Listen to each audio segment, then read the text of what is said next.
最近天气啊，一下冷一下热，感冒了呀，被人感冒了。那你用客语跟医生讲说我感冒了，就是我感冒那形容你自己的症状啦。像我这次就是咳嗽、流鼻水，还有有痰。咳嗽的客语叫做错，流鼻水的客语叫做流鼻水，有痰叫做有痰。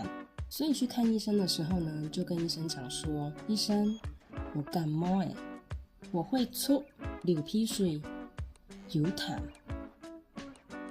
如果刚好在看影片的你刚好也感冒记得多喝水多休息。我们下次再一起练习客语，拜拜。